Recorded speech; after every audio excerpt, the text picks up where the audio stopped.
Hey, what's up? Welcome back dito sa ating channel dito sa Bob's TV. Alright, so tayo nagbabalik ulit mga kababayan at ngayon ay pag-uusapan natin itong balita po na ating nakalap at tila baga napakahaba po mga tol ang ebidensya laban po dito sa dating Pangulong Duterte mga tol at ayon nga po dito sa balita mula sa GMA News dalawang witness 16-hour na audio video files being prepared for Duterte hearing, ICC prosecutor says.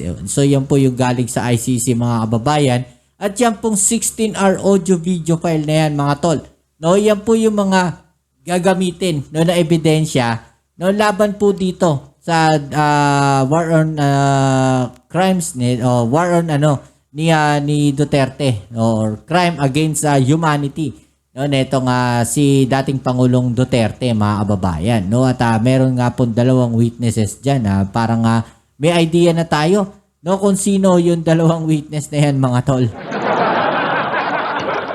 Okay, so yan ang ating alamin at pag-uusapan ngayon, pero syempre bago ang lahat, please don't forget to subscribe, like, share at comment dyan sa comment section. Okay, so please don't forget to like na rin po ang ating video ngayon mga kababayan. Okay, at doon po sa nagsasabing bayaran po ako ng administrasyon. Pakisabi po naman kung saan ko kukunin yung bayad para alam ko kasi kailangan ko ng pera ngayon. Alam nyo, ganyan yung mga nasa kabilang parlor mga tol. Pagka hindi pabor sa kanila, bayaran. Oh, totoo yan. Pag hindi pabor sa kanila ang mga sinasabi mo, bayaran ka. Bayaran ka ng administrasyon, binabayaran ka, binibigyan ka ng pera. Meron ba? Saan ba? Saan ba meron? Saan ba kiniklaim yung bayad na yan? At meron naman sana tayo dyan, Ay nako po, yung aming pinaglalaban dito, aming sinasabi dito, mga tol, for your information, election pa lang, campaign pa lang po ng Unity, nandyan na kami, Isa po ako sa mga Unity vloggers noon pa, Unity vloggers. Nung nagsimula po yung Unity vloggers, isa po ako sa mga vloggers na yan. Isa kami sa mga kasama, sa mga campaign ng ating Pangulong Bongbong Marcos. Kaya huwag niyong sasabihin na ako bayaran. Dahil dati, ito po for your information lang kasi dami ako nababasa dyan sa comment section. Akala niyo hindi ako nagbabasa. Volunteer po kami dati. Umulan, umaraw, gutom, walang pera, 'di ba? Sarili naming gastos, gasolina namin, kung saan kami pupunta, 'di ba? Pagod namin, papakainin lang kami sa venue, 'di ba? Walang binabayad sa amin, 'di ba? Mga volunteer po kami noon. Kaya yung suporta namin sa Pangulong Bongbong Marcos, nandiyan na po simula pa nung sa kanyang pagtakbo bilang Pangulo ng Pilipinas. Okay, so sasampalin ko lang po yung mga DDS dyan. Ngayon, you are free to leave dito sa ating channel dahil hindi para sa inyo itong channel ko. Okay? So pag-usapan natin itong balita na to mga tol mula po sa GMA News at panoorin muna natin yung balita mula sa kanila. Okay, so tara, let's go. Kaugnay naman sa kaso ni dating Pangulong Rodrigo Duterte sa International Criminal Court, hanggang 2 testigo ang posibleng ipatawag ng prosekusyon sa confirmation of the charges hearing para po sa kasong murder as a crime against humanity.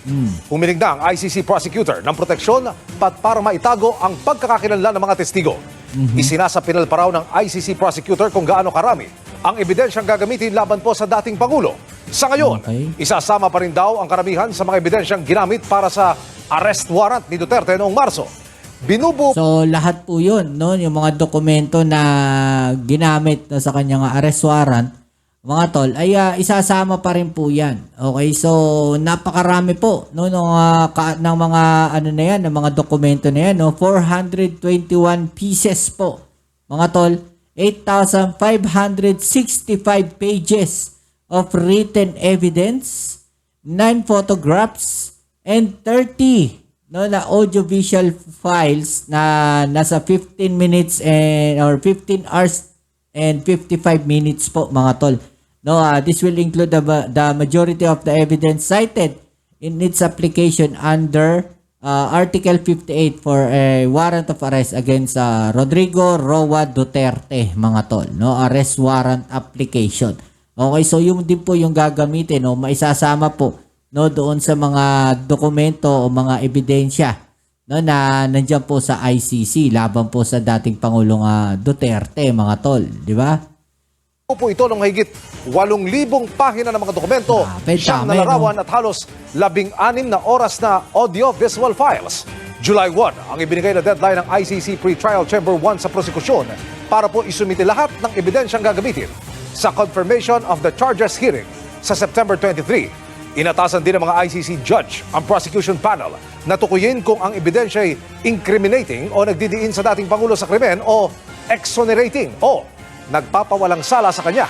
Yon, mga tol. So, meron po pala dalawang klase yon, mga tol, Isang magdidiin sa kanya sa kaso, o isang magpapawalang sala sa kanya. Okay, so dapat to pinag-aaralan talaga maigi, ng prosecution panel, 'di ba? Yung mga nagsampa ng kaso. Okay, so siguro kasama doon sa mga ebidensya yung mga videos ng balita na kung saan, mga tol, inaamin niya yung mga pag-amin niya sa mga hearing, 'di ba? So napakarami ng video evidence na 'yon, na mga pag-amin niya, diyan po sa nangyari na 'yan, especially doon po sa war on drugs niya.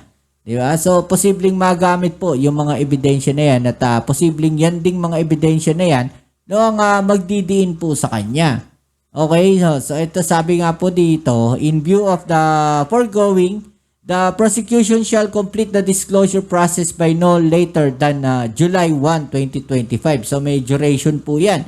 Okay, so hindi sila pwedeng lumagpas doon. Otherwise, hindi na po maisasama sa ebidensya yung mga yon.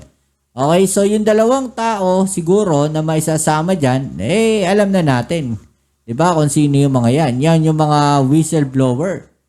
Diba? Yung mga nakasama po doon sa dating DDS na itinatanggi nila pero may kumakanta. Yan, sila Matobato. Diba? Sinasabi nila kung ano yung mga naging papel nila doon sa mga nangyari na yan. Diba? So, napakadaming ebidensya na ilalahad sa ICC laban dito sa dating Pangulong Duterte. Diba? Kaya pilit nilang hinaharang yan So, dapat daw salain daw maigi. Well, mas maganda yun, salain maigi, yung mga ebidensya, yung mga testigo, diba? Which is very good naman, mas maganda po yan. Pero ang tanong dito, tuluyan na bang makukulong ang dating Pangulong Duterte? Dito po sa kaso niya na to, na crimes against humanity. Diba? Tuluyan na kaya siyang makukulong? Anong masasabi niyo dyan, mga tol, mga kababayan? Pabor ba kayo na makulong ang dating Pangulong Duterte dyan po sa ICC laban po sa mga kaso na isinampa po sa kanya? Diba? Maraming magagalit dyan ng mga DDS. At payag din ba kayo na maiuwi na rin itong si Tony Roque? Tuloy natin. O exonerating o nagpapawalang sala sa kanya. Ayon sa prosecution, may ebidensya silang pinag-aaralan na pwede nilang magamit para mapawalang sala ang dating Pangulo. Batay sa mga inaasahan nilang argumento ng defense team. Ibinasura naman ng mga ICC judge ang hiling ng defense team na limitahan lamang ang mga tatanggaping ID ng mga testigo. Inaprobahan ng pre-trial Chamber 1 ang listahan ng mga ID na inisyo sa Pilipinas para gamitin ng mga biktima o witness sa ICC. Bilang konsiderasyon na hindi lahat may passport o national ID card at kung wala raw maipakitang dokumento o ID, pwedeng magsumite ng pirmadong sertifikasyon mula sa dalawang tao na magpapatunay sa pagkakakilanlan ng testigo. Yun, So, kung wala mga dokumento, pwedeng merong magpatunay, mga tol, doon sa pagkatao ng tatayong testigo. Nakasusuriin ng mga judge kung lehitimo o katanggap-tanggap ito. 'Di ba? So ito mga tol, mga kababayan, masyadong malawak talaga no itong naging kaso na to ng dating Pangulong Duterte at posibleng madiin talaga siya dito, no? Lalo't lalo na talagang mainit sa kanya ang ICC. So hindi ko lang alam, no, baka hindi na siya makalaya dito. Baka tuluyan na siyang maipakulong, 'di ba, sa mga kanyang mga kaso. So pag-aaralan pa 'to, hindi naman 'to ganoon kasi kabilis mga tol, no, na mabibigyan agad no ng resolusyon kung may ano ba siya, meron ba siyang tawag dito, maikukulong ba siya o hindi, guilty or not guilty ba siya. Okay, so ito po ngayon ay pagpapasa pa lang no ng mga ebidensya. Okay, so bago po mag-umpisa yung hearing sa September. Okay, so pag-aaralan pa po lahat ng mga ebidensya na yan, no? Titignan pa lahat ng ICC yan. Hindi agad-agad yan, no, na mag-uumpisa yung hearing. Pag-aaralan pa po yan. Kung ano yung mga pwedeng magdiin sa kanya o pwedeng hindi magdiin sa kanya at mapawalang sala siya. So, depende po lahat yun sa mga dokumento na ipapasa ng prosecutor. No, yung mga nagsampa ng kaso sa kanya. 'Di ba? So, kailangan magaling dito yung mga magpapasa ng dokumento. Huwag kayong magpa-ano-ano diyan, no? Kung gusto ninyo manalo yung kaso ninyo, no? Ganun yung dapat yung gawin. Salain yung maigi, 'di ba? Kasi kung hindi niyo sasalain, posibleng makalaya si Duterte. Ngayon, kung sasalain yung maigi, no, gagalingan ninyo sa pagbigay ng mga ebidensya, no, na may kinalaman nga si Duterte doon sa war against humanity, posibleng maipakulong ninyo ang dating Pangulong Duterte. Di ba? Sabi nga dito, 2 witnesses, 16 hours of audio-video files, and nearly 9,000 pages of documents are now being prepared by the prosecutor of the International Criminal Court. Okay, for the confirmation of charges against former President Rodrigo Duterte. So, confirmation of charges pa lang po yan, mga tol. Hindi pa po yan yung mismong kaso, no, na i-hearing. This was disclosed in ICC Prosecutor Karim Khan's redacted answer to the pre-trial chamber order seeking information on matters related to the conduct of the confirmation proceedings. Khan said the pieces of evidence that were used for the application of the warrant against Duterte comprised 421 pieces of written evidence with 8,565 pages, 9 photographs, and 30 audio-video files that are in total at least 15.55 hours long. Grabe ang haba, mga tol, no, nung video evidence na yon. Diba? So, kailangan siksik-liglig at umaapaw yung ebidensya nito. Kung gusto nyo makakulong talaga, itong dating Pangulong Duterte. Well, hindi pa natin malalaman yan, no? Pero posibleng makakulong po siya kung maganda o magaling, no, itong prosecutor. O magaling silang mag-present ng mga ebidensya nila. Maganda yung kanilang preparation.